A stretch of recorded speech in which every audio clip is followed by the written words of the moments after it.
All right, we got to talk about something that Steel Wool Studios has posted on Twitter that has proved my theory wrong today, and everybody else's theories wrong today. So basically, this morning at 10 a.m., this is where this all started.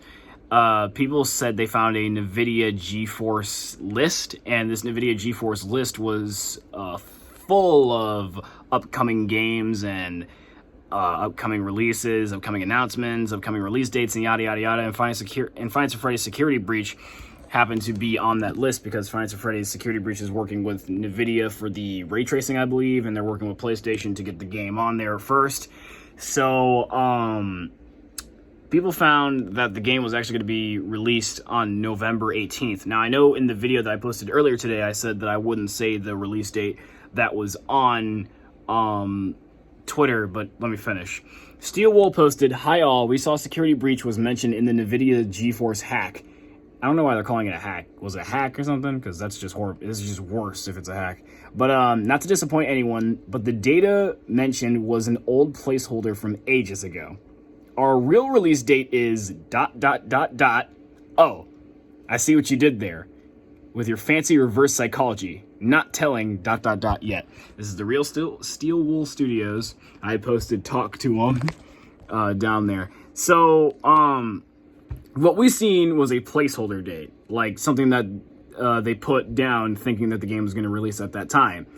It seems like they changed their minds on that placeholder date, but how they tweeted this makes me also think that the game's not going to be released like real soon, because it's how they said the second line. Not to disappoint anyone, but the date mentioned was an old placeholder from ages ago.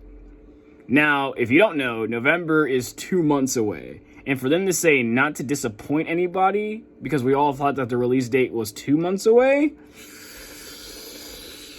I think that's implying that it's probably going to be a tiny bit longer, or that we're going to get a next year release date.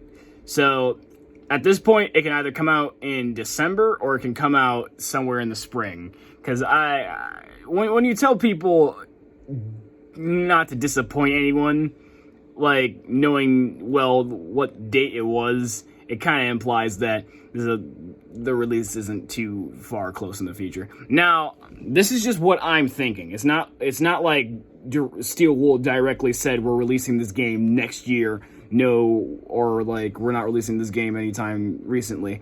It's just kind of the context clues that I'm thinking I'm seeing here. Because, yeah, we all thought for like a couple of hours that this game is going to be coming out in 2 more months. Technically 1 more month from now if you don't even want to count the rest of September, which is, a week left. So, I mean, yeah, like, we all thought that this game was going to be dropping like a month later. And Steel Wool comes out of nowhere a couple hours later saying not to disappoint anybody, but the date mentioned was an old placeholder. So it kind of makes you wonder, where is their real placeholder right now? Is the real and recent placeholder date, or just release date, what we're seeing at the end of the Fnaf VHS tapes? Are we seeing the release date at the end of the VHS tapes or something like that? I don't know. Let me know what you guys think. Is the game coming out anytime this year? Is the game coming out sometime next year during spring or something like that? I'm still going to keep my hopes geared on October, because October would be the perfect month to release Security Breach. It's a horror game. Might as well release a horror game near the spooky month, or, the Halloween day or something like that, So, I'm hoping something around that release date happens around... I hope the release date comes out around, like, October. Let me know what you guys think in the comments down below. I'll see y'all later. Peace out.